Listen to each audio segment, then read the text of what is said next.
Go. So, Mr. Mayor. hey, good morning, man. Good to see you.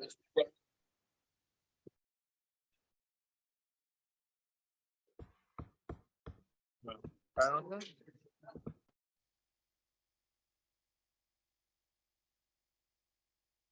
Welcome, everybody. Is this on?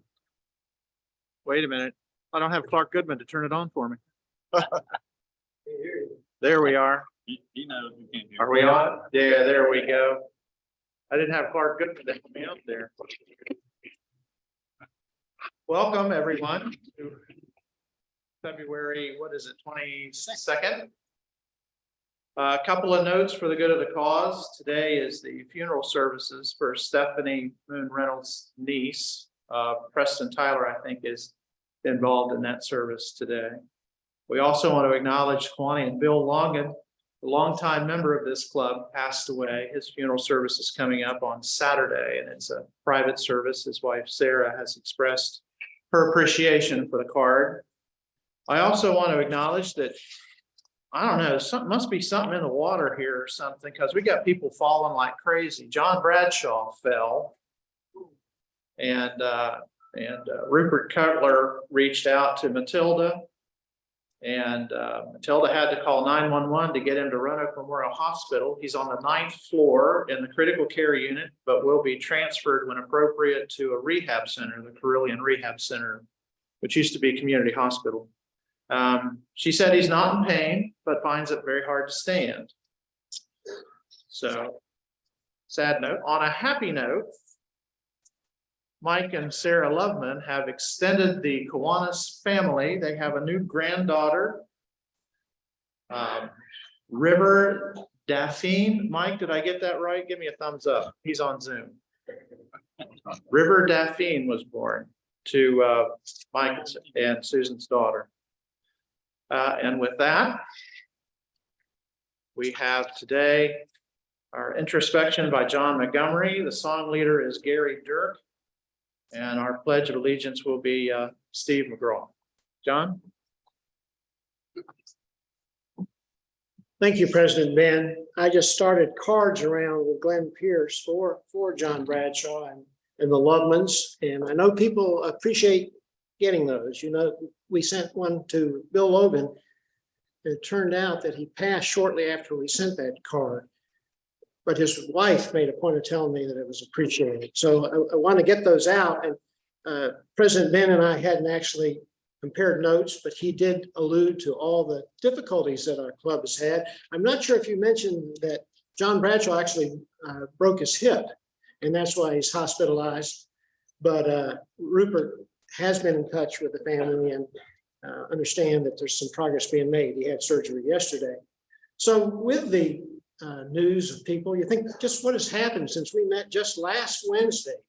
Here we've had Stephanie Moon Reynolds lose a niece, Bill Logan pass, John Bradshaw break his hip, and then of course some good news, the Lovemans having a granddaughter, but how things change in such a short time. And as I was searching for an appropriate introspection today, and I am pinch hitting for Preston Tyler, who was scheduled to do it, but was needed elsewhere that was more important. I'm substituting for him. And as I'm offering the introspection, I came across another quote from Ralph Waldo Emerson. I've drawn on him before, but as we're conscious of the circle of life and how our lives change, I thought this might lend some introspection for all of us. It's titled, "Write It on Your Heart That Every Day is the Best Day in the Year." Write it on your heart that every day is the best day in the year. He is rich who owns the day, and no one owns the day who allows it to be invaded with fret and anxiety. Finish every day and be done with it. You have done what you could. Some blunders and absurdities no doubt crept in. Forget them as soon as you can. Tomorrow is a new day. Begin it well and serenely, with too high a spirit to be cumbered with your old nonsense. This new day is too dear with its hopes and invitations to waste a moment on the yesterdays.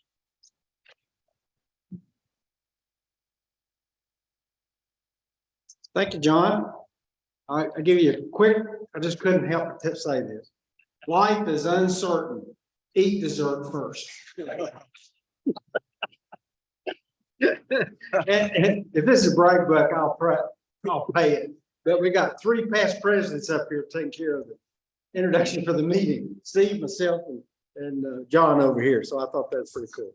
So we're going to sing America the Beautiful with all the crocuses and jonquils popping up. Things beginning to look pretty, and I thought it'd be a great song to sing for today. It's, you know, oh beautiful for spacious skies. Judy, can you start that?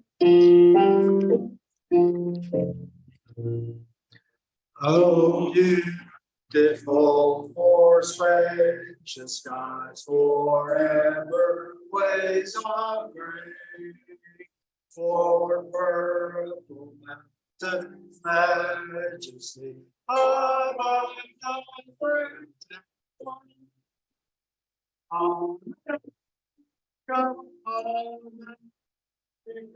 God share his grace on thee, and crown thy good with brother from sea to shining sea.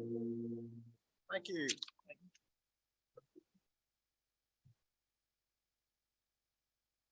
With no comma after nation, we will recite our pledge.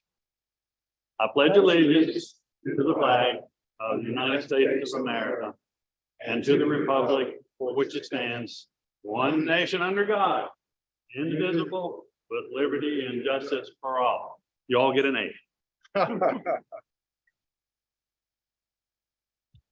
Steve, we must have gone to the same grammar school. That's great.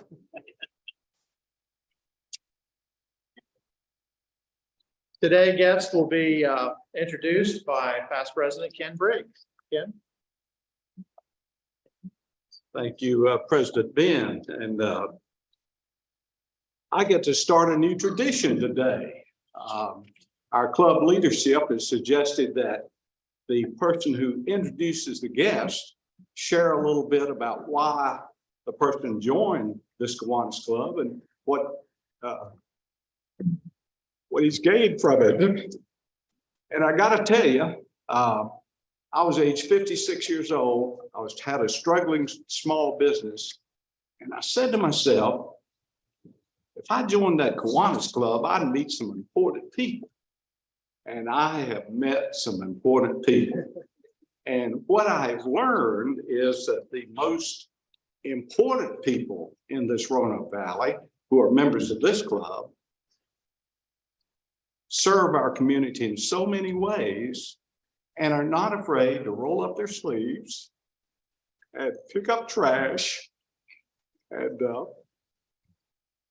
feed kids from the Westage Center and cook pancakes and wash pots and pans. It has been such a blessing to me to be a part of this club. And my question was, why didn't I join sooner? So that's my story.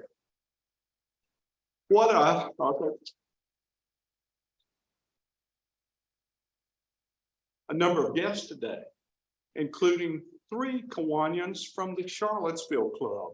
I'll ask our guests to stand and remain standing until all the guests are introduced, and then please hold your applause until we finish.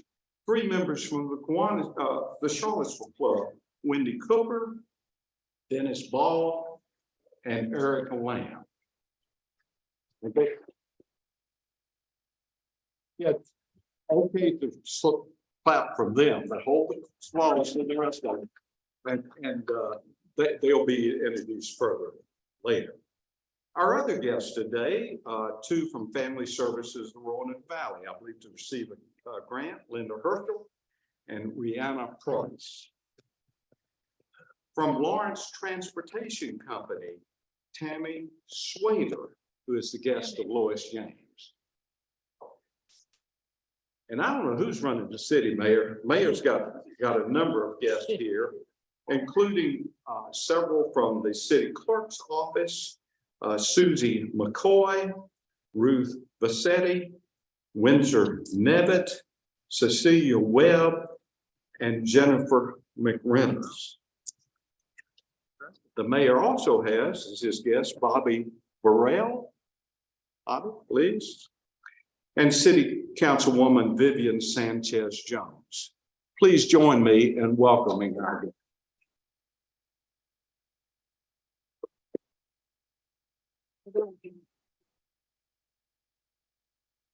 Thank you, Ken.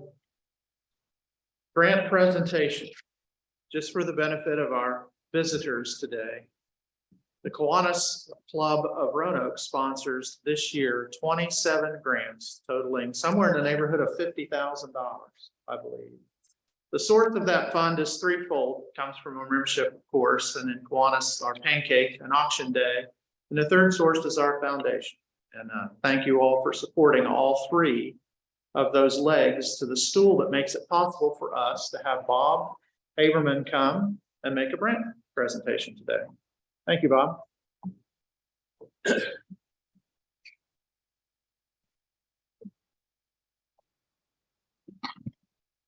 Thank you, Ben. Our grant today is going out to a family service of Roanoke, and I'm going to ask Jill to come forward along with Rihanna and Linda. Jill's going to tell us a little bit about about family service of Roanoke, and then she's going to introduce both Linda and Rihanna, who will advise us how they are going to use the grant. Jill.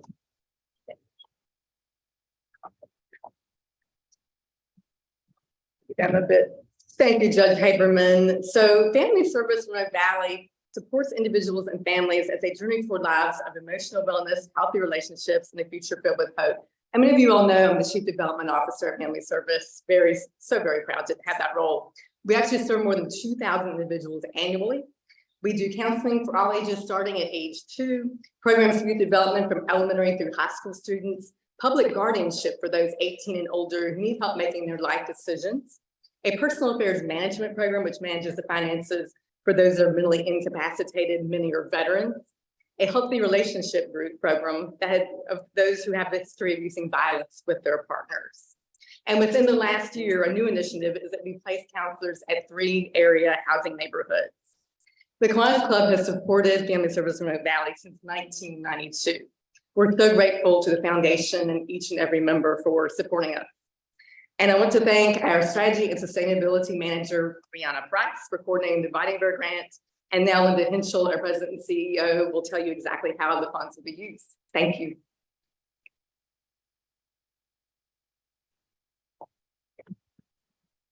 Good afternoon, everyone.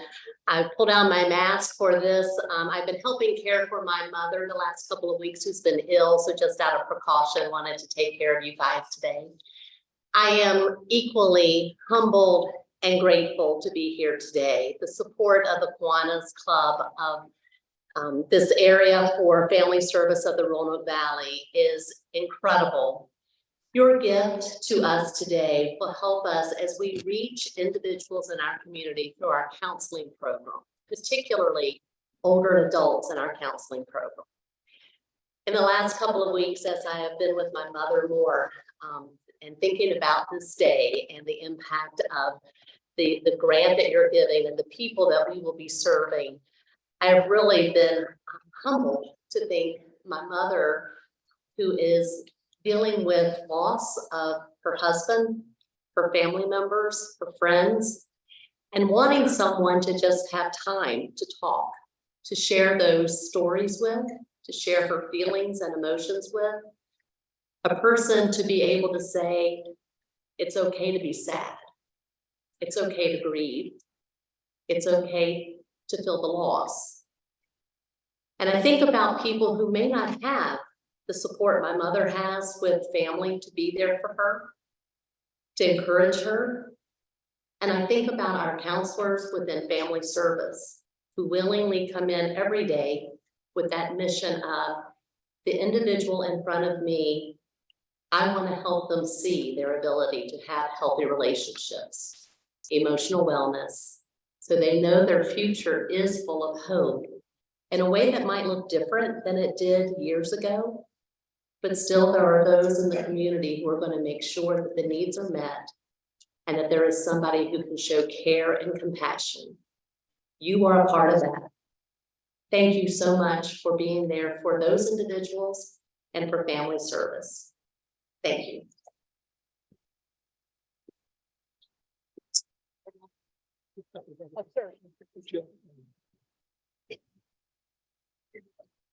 Close together, close together. I know. Ready, 1, 2, 3. Outstanding. Thank you. Thank you so much. Thank you.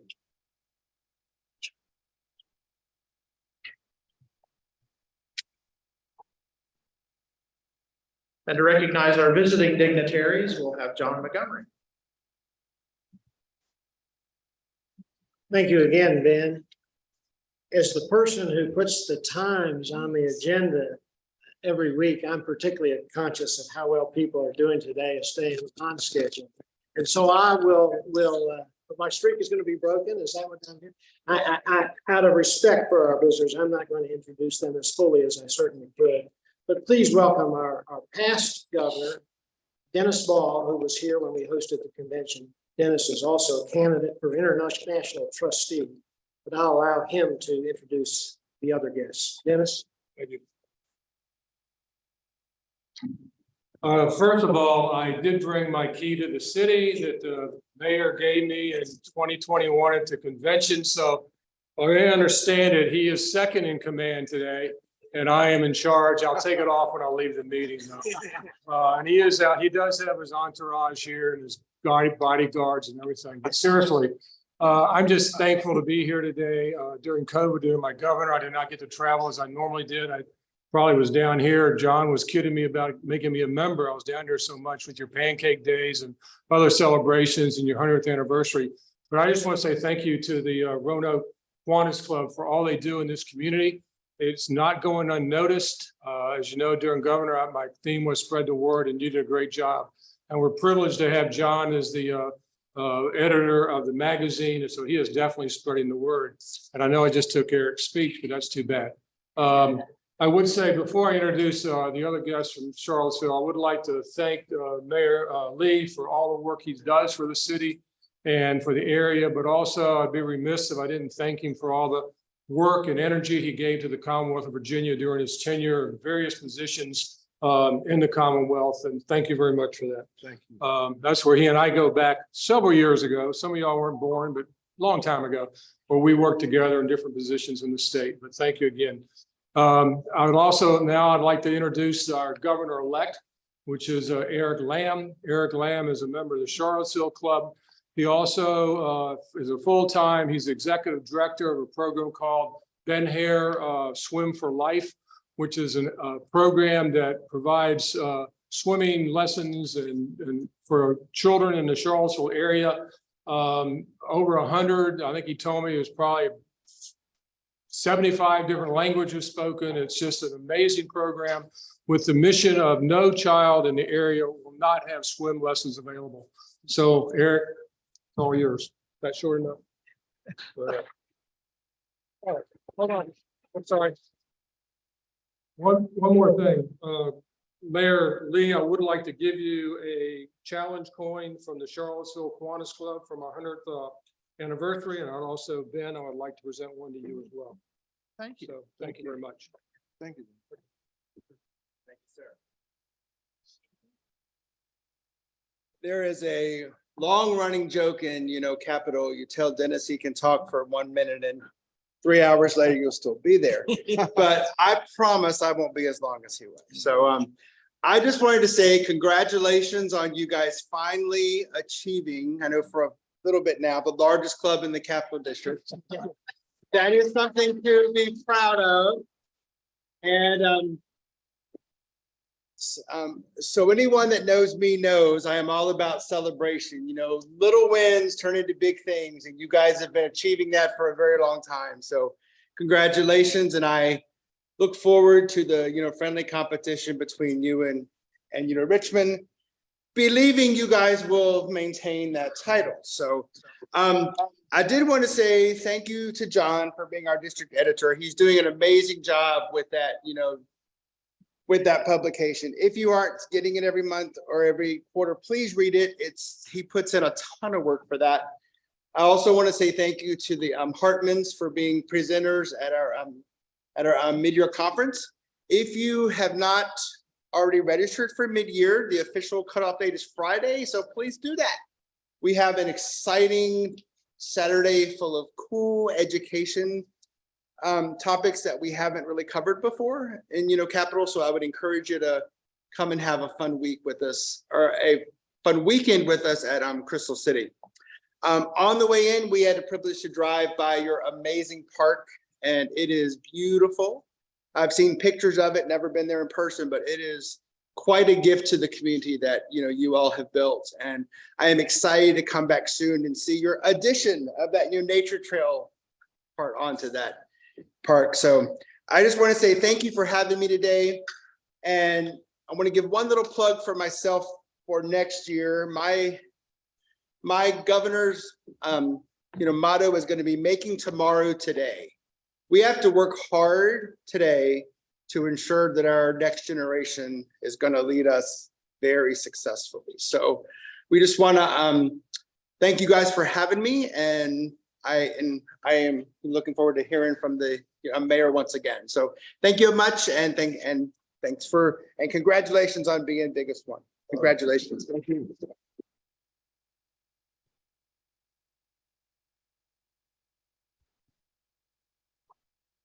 Continuing our autobiography program, Joe Leamer is going to come up and make his presentation. Joe?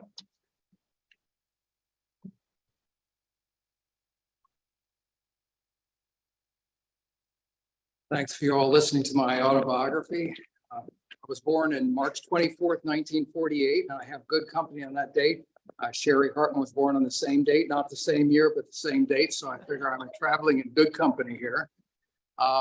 My father was born in Minnesota and was raised on a dairy farm. He eventually went off to college and became a civil engineer. And my mother was raised in a small town in Wisconsin, the daughter of a country doctor. And she eventually went off to Marquette University like my father did, and she became a school teacher.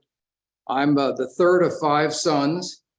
I was born in Arlington, Virginia. As I said, I led an ordinary suburban life. I did find living in DC was interesting. I was able to wave at the Queen as she drove my brother's christening in 1957. We all ran out to the road and she slowed down the motorcade, so we all got to wave at her. I was able to go to John Kennedy's inauguration along with the public. I wasn't a privileged person, but I heard him give his famous speech where he asked not what you could do for what your country could do for you, but what you could do for your country. And I also went up to John Glenn's house in 1962 when my mother insisted we go up and congratulate him for having circled the earth 3 times. So he came out of his house and met us in his front yard. So I remember that well. There you go. I went to grade school and high school in Arlington. I went off to college at UVA and I graduated in 70. I went to medical school. That's right. I went to the University of Buffalo Medical School and graduated in 74. From there, I went to an internship on Long Island for a year. Then I spent 2 years at Fort Sam Houston, Texas at Brooke Army Medical Center doing a residency in internal medicine. After that, I spent a year in Korea at the Army Hospital in Korea, which was interesting. It was peacetime. That was 1977. Came back and did 1 more year in the Army at Fort Belvoir outside DC. After that, I went to MCV, which is now called VCU in Richmond, and did a rheumatology and fellowship. Rheumatology is a specialty of internal medicine where you treat autoimmune diseases like rheumatoid arthritis, lupus, and other diseases. And during my stay in Richmond, I met my wife and we were married. My wife's originally from Pittsburgh, but was raised in Danville. We moved to Temple, Texas, right after we finished. Lived there for 3 years. It was in a clinic at Temple's between Waco and Austin. It was interesting living in Texas, but we decided it was too hot. My wife was of Celtic blood and the sun was constantly burning her. So we moved back to Virginia to be closer to home.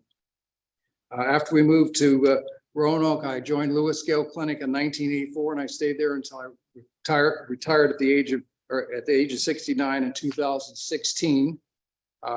My colleagues there were Bob Rutherford and also Reeve Kessler, and I was also a colleague of John Pendleton, who's a rheumatologist at Carilion during that time. So those are the people in the club that I knew. Since retired, I've enjoyed having my free time, but I most enjoyed being a member of Kiwanis. It's been quite fun and I've enjoyed mixing with the citizens of the city and helping people as best I could. I've also joined Meals on Wheels. I work at the free clinic once a week. I'm on a board of my homeowners association. My hobbies are yard work and I like traveling. My wife and I have cruised a lot to Northern and Southern Europe, and we went to South America recently, and we're hoping to go back to the Western Mediterranean soon. During our children's growing up years, we tried to get to all the national parks, so enjoyed that. In 2019, I decided to add Oklahoma and Nebraska to make all 50 states I've been to. So I drove to California and back in 2 weeks and tried to hit as many national parks as I could on return. So I enjoyed all that. Well, my oldest son was born in Texas in 1982.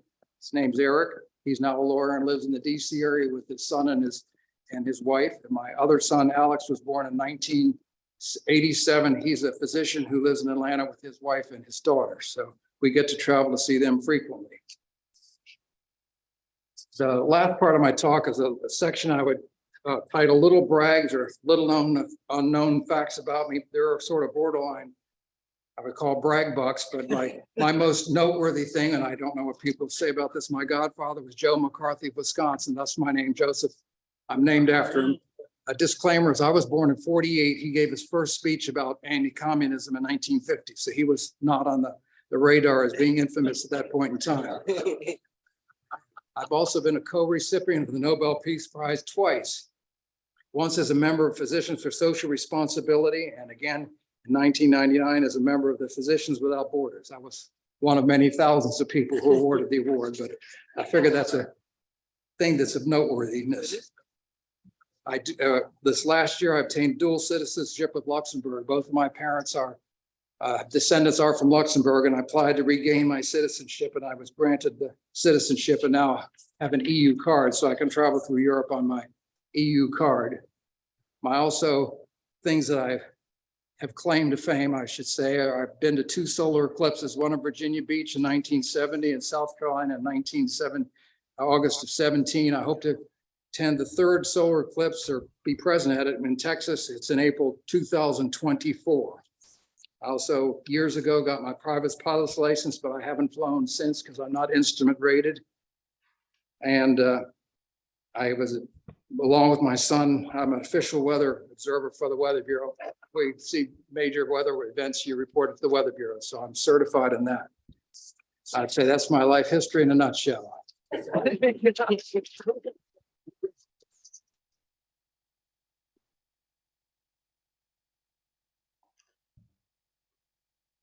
Thank you, Joe. Announcements. Sign up sheets for the Jersey Boys, March 16th, $48 per person. I think they're on your tables. They're on your tables. Up to 31 there, son. Yeah, we have 31 so far that have signed up, so there's more room. We have room for 80 to attend. The Kiwanis Cares Committee will meet Thursday at 5. That's a Zoom. And again, that information is available to you on the calendar on our website. You can go to the calendar, you can find the meeting, and you can click on the Zoom link there. The Prayer Breakfast Committee is meeting Friday morning, 8 a.m. That's also a Zoom. And this year, Sherry has sent me a card. She always does. Reminded me that the prayer breakfast is again being sponsored by Howell's Motor Freight this year. Wonderful that we have a sponsor for that, but the prayer breakfast will Zoom Friday morning at 8 a.m. That brings us to 12:59. How am I doing? At least one brag. We have at least one brag. If you would come forward to do your brag buck. You've got, the longer it takes you to walk up here, the less time you have.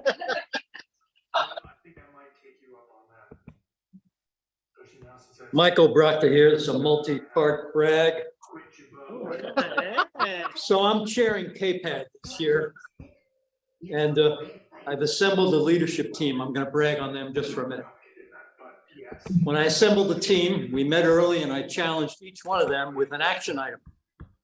100% of the people on this leadership team responded to that action item by sending me their ideas about how to leverage our partnership this year between K-Pad pancakes, and the spring craft show.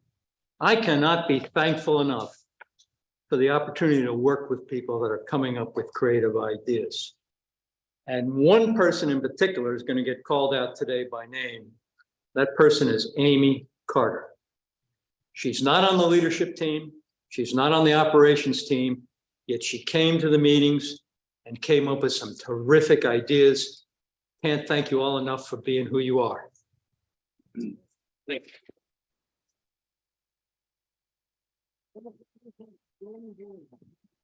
Thank you. We're right on time. I love it. With that, Steve McGraw will introduce our speaker.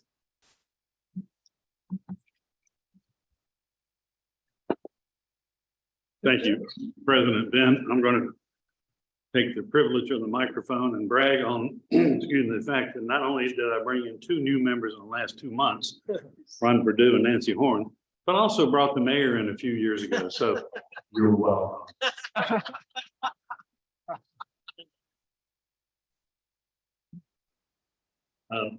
Mayor Lee has another one of those resumes that's way too long to read because we really do want to hear from him.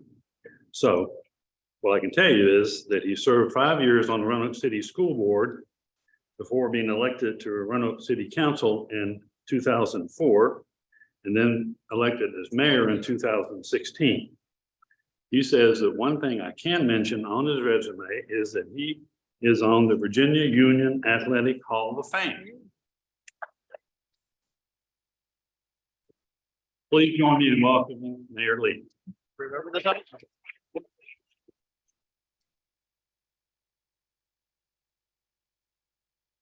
Remember the times?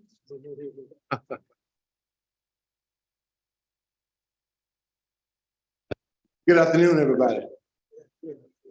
Thank you, Steve. And you know, there are a lot of things I've done, but that football Hall of Fame is special to me because it was so hard. And I want to thank you for that. Thank you all, President Ben and everybody for inviting me here today. And I do want to recognize a few people. Steve McGraw.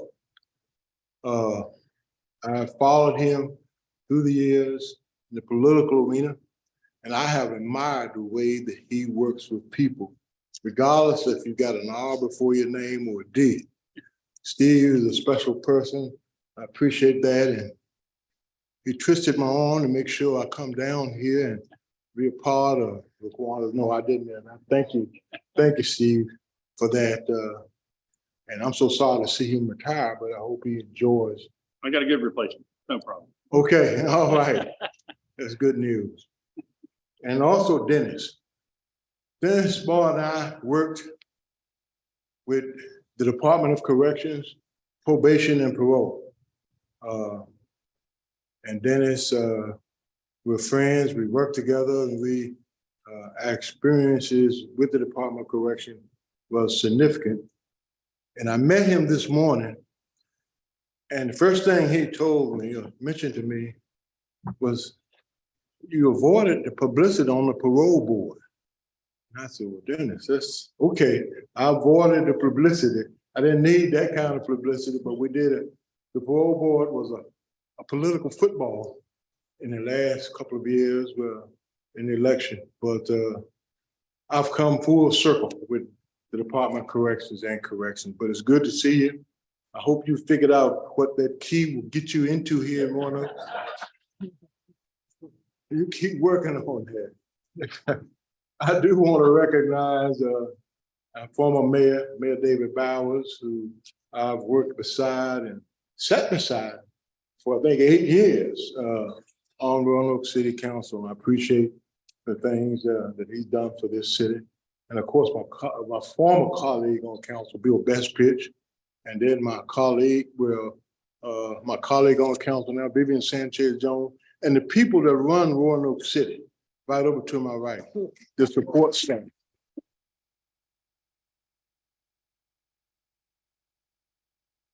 So I want to recognize all of them and thank you. And let me share a little bit about my story in defying gravity. I was thinking about what I should speak on today because there are a lot of things that I could talk to you about. And I will touch on a few things. But when I think about my history and think about where we are during Black History Month, I am really appreciative of the people who've blessed me, guided me in my life. I grew up in Southside, Virginia.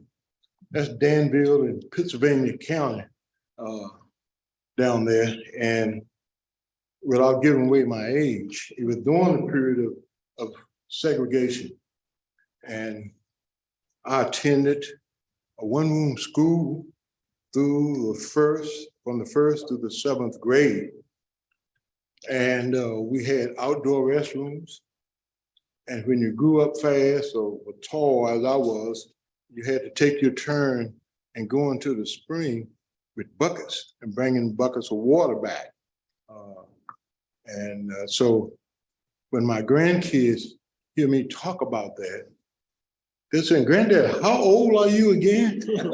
And I said, those were the times out in the county, because as you know, Virginia resisted integration for a long period of time.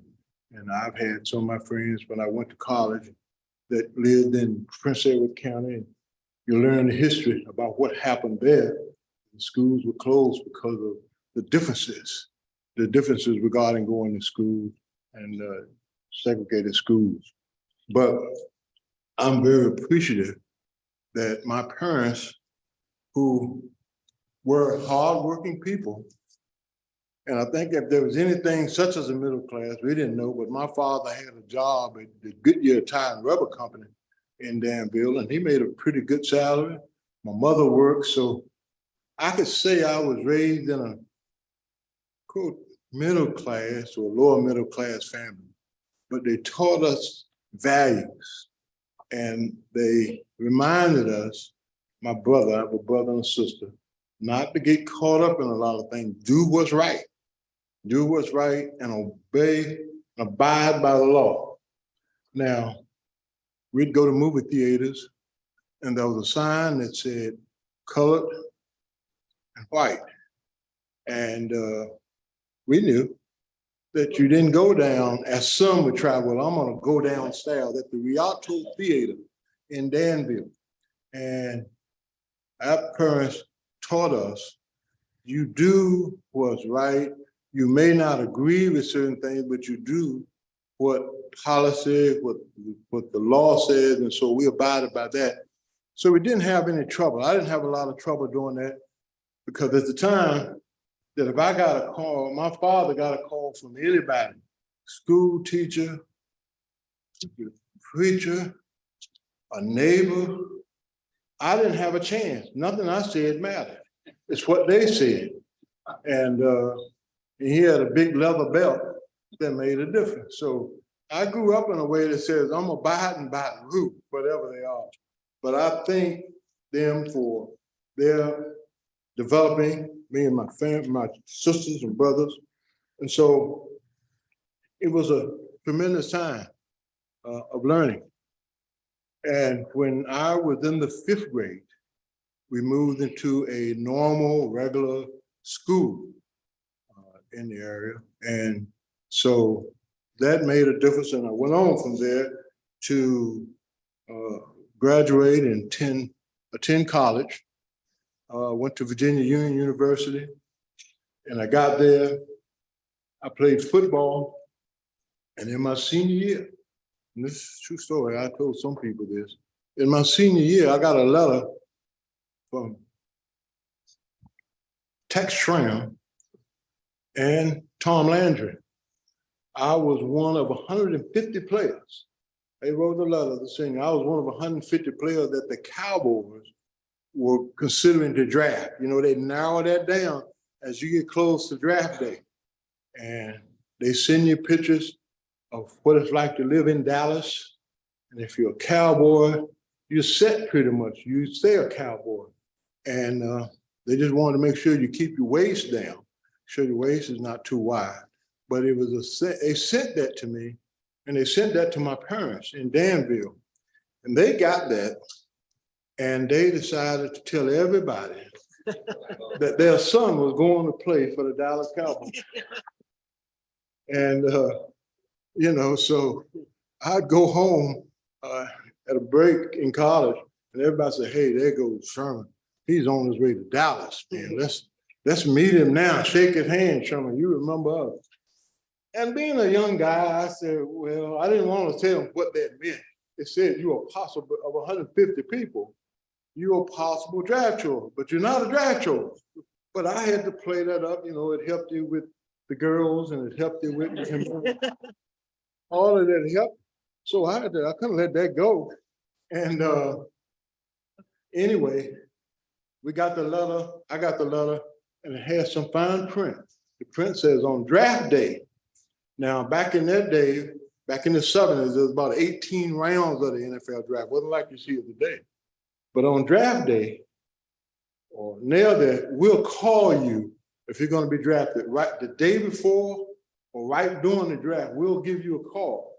But if we do not call you, you don't need to call us. So I hung around the house. Didn't want to tell anybody I'd hang around because I mean it was a sure thing. I was on the way to Cowboys, but I was sweating it out. And the phone never rang. It never did ring. And so I did not go to the Dallas Cowboys. But I'm appreciative of that and their interest in me. And back in the day of Tom Landry and Tex Schramm, and they would do that and write you letters, certain athletes, but I thought it was interesting. And I learned a valuable lesson from that because I thought I was better than the player on my right side. I was a guard. I was an offensive lineman. Then I had to explain to people, what does offensive lineman, what does that mean? And I tried to make things as simple as I could. I said, that means you move another man where he doesn't want to go. You move him, and you move him, and that's what you're paid to do. Get him out of the way for the running back. But it was a time that it didn't happen. I thought that was, why not me? The guy right beside me was named Herb Scott. You can Google that, Google Herb Scott. He's from Virginia Beach. Herb got drafted, late, because we were a small college, Division II college, and he got drafted late. And stay with me now, I'm not gonna finish all this on football, but I just wanna tell you, the lesson I got, because you can learn a lesson from everything. The lesson I found, and I thought I was better than Herb. We looked at film and I was making my blocks and Herb was making his blocks. But something about Herb, he got the call to go to Dallas. And he went down, he rode back and said, man, Sherman, these guys are as big as they said they were. But Herb was a lineman, just as I was a guard with quick feet. And so Herb made the team. He made the team. And in that year, they went to the Super Bowl. I mean, how lucky can you get? He was on the team. They went to the Super Bowl. He was in that Super Bowl with the Pittsburgh Steelers. And you know that catch that Lynn Swann made, you'll see where he's making it down the back. Well, Herb was there. He had my spot on the team. And I said, I couldn't figure it out.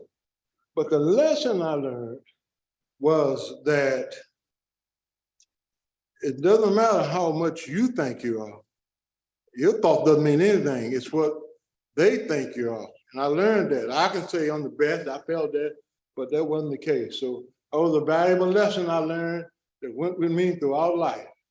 That, you know, you can do your best, but it's not, sometimes a lot of things are not in your favor, and you had to deal with that. And I was so happy for her.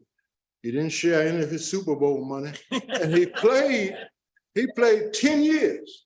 He played 10 years with Dallas and he was all pro. I don't know if you guys know people like John Hanna that used to play with Alabama and came, but Herb was an all pro for the last 3 years. So that was an experience that I learned in that it's not always what you think, it's someone else. And so I took that, learned that lesson and went forward. So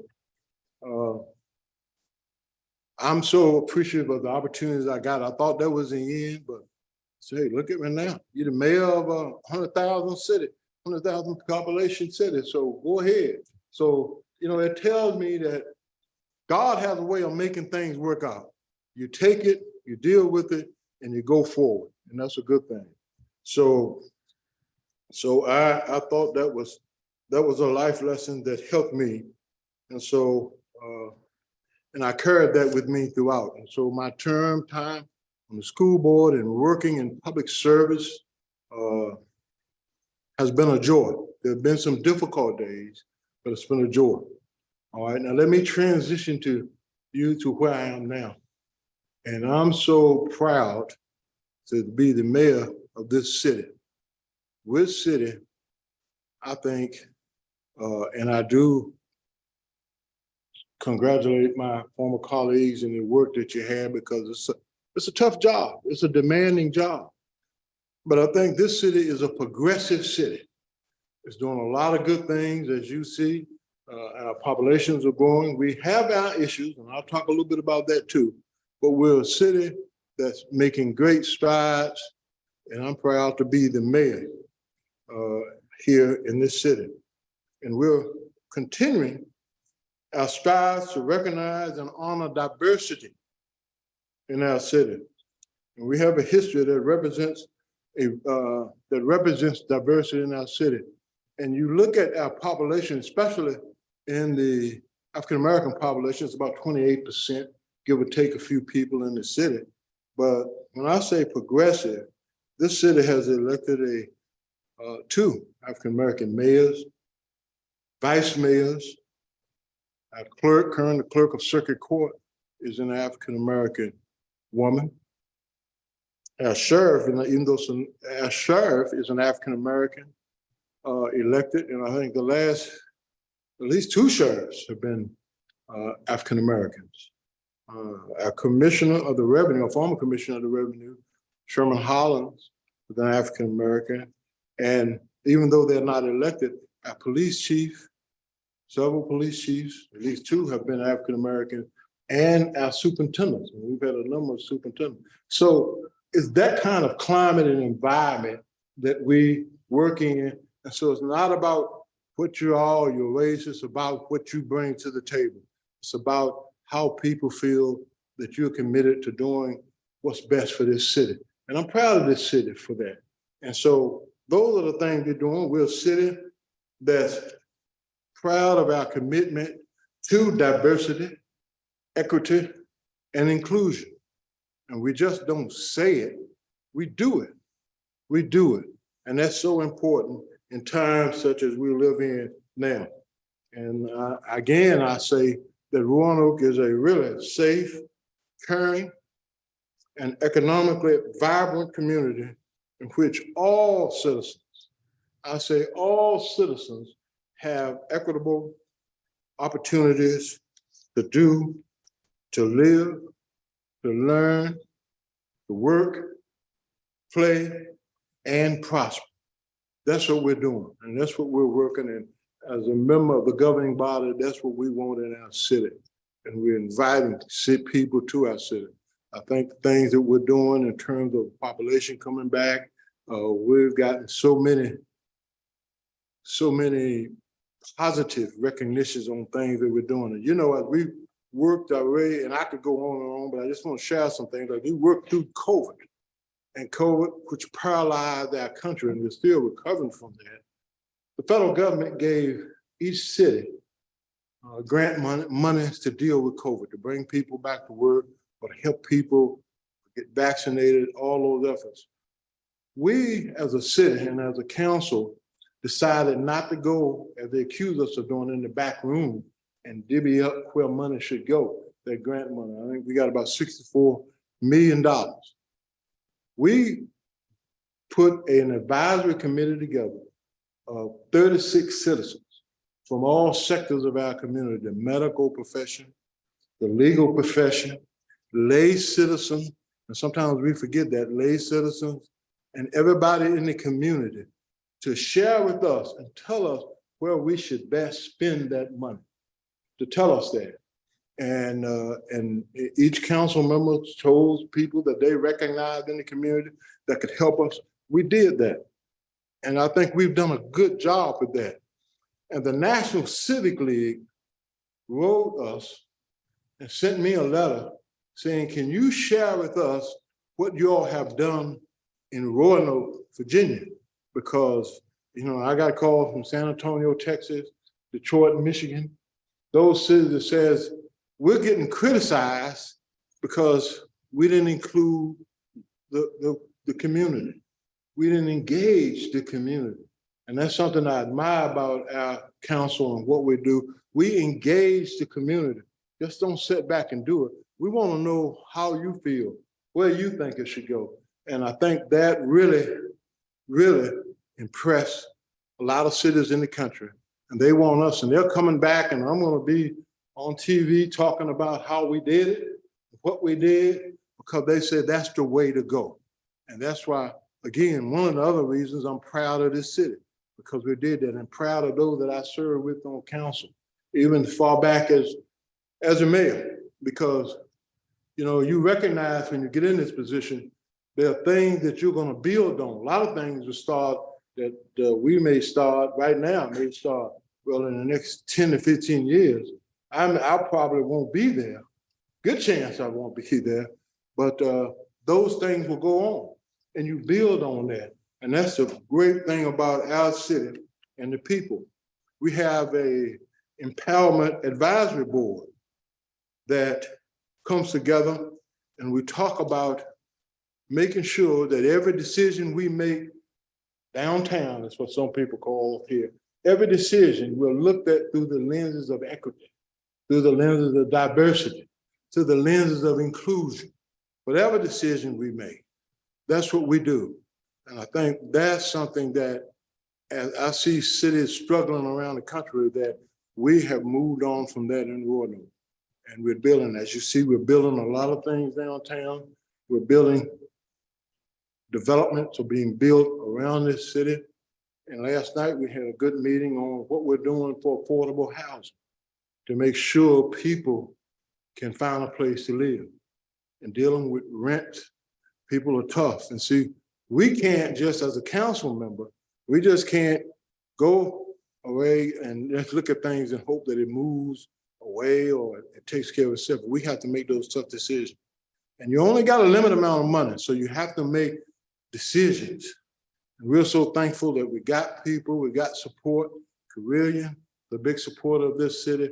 And what we do and what's so important is that we work together. We communicate, we collaborate, and we cooperate.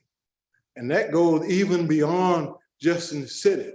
You know, I want us to meet with the Roanoke County Board of Supervisors. We've had a meeting with them to talk about those things that we can do together. Because if you can do those things together, we make ourselves more of a formidable area for businesses and economic development. So don't get tied up, and one of the things I try to do is not get tied up in ideology, but those things that we know that we can do together, those things that we got in common, let's work on those. Let's do that. And that's what we need to do, and that's what we'll be doing here in Roanoke. I'm really proud of that. And most recently, you'll see, not only are we doing that, we're gonna see some announcements that may be coming along pretty soon, but we wanna meet at least once a year. We haven't done it in a few years, but get back and meeting with those boards of supervisors. We're good people. Now, I have personal meetings with the chairman of the board to talk about those things that we have in common. So that helps us to continue to be a viable area, a valley, not only Roanoke City, but the valley. All right, we got 2 trains. Amtrak is coming here now. Well, it's here, but I mean, we're taking 2 trips. There's no more. If you miss Amtrak, you can't get there. We've got 2 trains that come into our city, and it's growing. Eventually, we're going to be going on to Rafford and probably down to Bristol. A lot of people had a lot of things to do with that, but that makes us a viable region. You know, and that's why I'm so proud of what's going on in Botetourt County, what's going on in Franklin County. But in Botetourt, they've got companies that have moved out there. Our people go to Botetourt to work, and Botetourt people come to Roanoke to work. You know, it's a simple statement, but that's how we have to think if we're gonna do what people expect us to do in this community. And so as I think about that, and I began to close, as I think about that, I look at our city, and when I talk about the progressiveness, we got a city hall that's named after Mayor Noel Taylor. All right, right next door to the city hall, we have the Oliver Hill Criminal Justice Center. And most of you know Oliver Hill worked with Thurgood Marshall on the Board of Education, the law that changed dramatically the way we're educated in this country. And in October, we're gonna have a statue downtown for Henrietta Lacks, who some people call her the immortal lady, because she has cells that continued to duplicate even after taken out of her body. She's gone. She died in 1951, but those cells are making a difference today. And so it's almost like a miracle when you think about it. But they're going to be recognized downtown. They're all three in sort of a triangle down there. That's what we're doing in our city.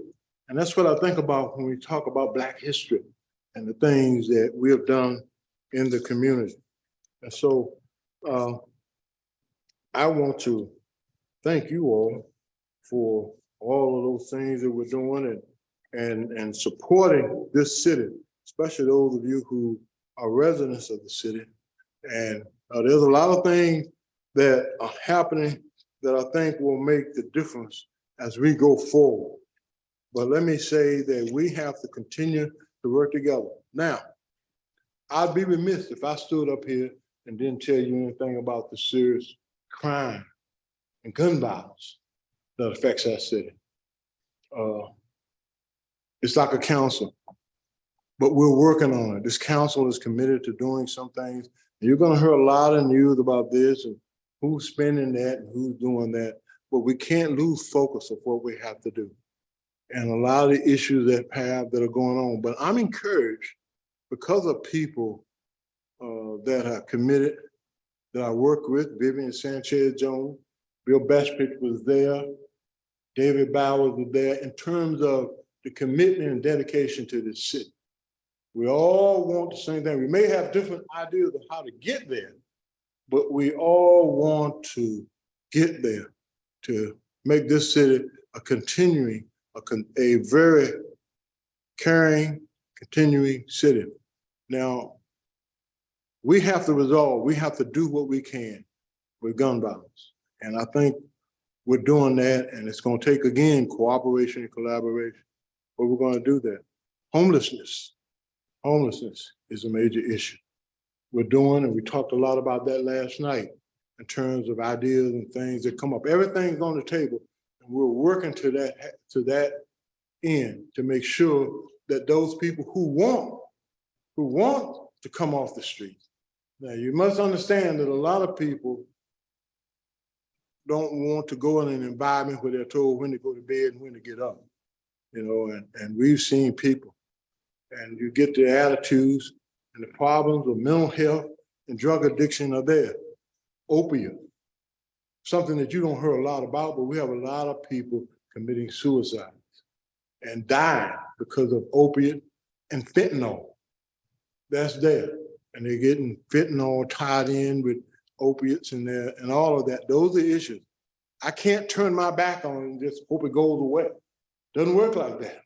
You got to be open and willing to work with organizations and programs to make it happen. And we have that here in Roanoke. I could go down the line and tell you about the things at the Bradley Free Clinic, what we're doing and the cooperation we get with Carilion. Those are things that we have to keep doing. We have to keep talking. Not a rocket science, keep talking. Same thing with Roanoke County.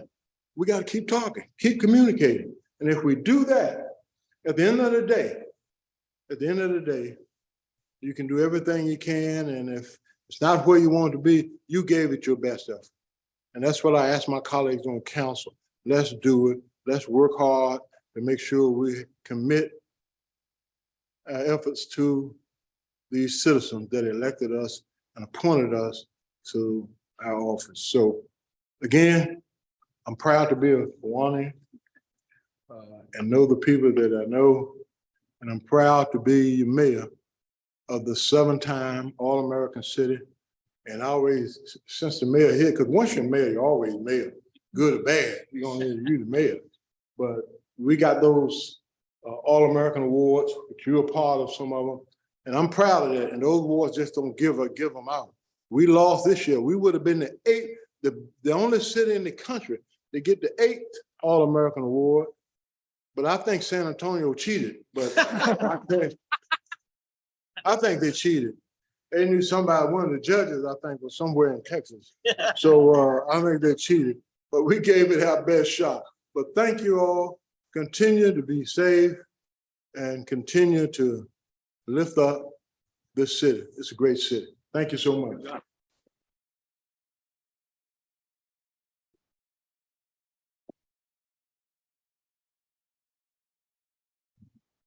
As you know, excuse me, as you know, it's our policy to provide an honorarium to our speakers. This year, it's the Lee Outdoor Youth Basketball Program. Thank you so much. Thank you, Mr. Where are the cards? The cards? Just as long as we know where they are. Did everybody get them? Okay. We're right on time. And if there's nothing else for the good of the cause, I declare we're adjourned. Yeah, man. Great. Thank you very much.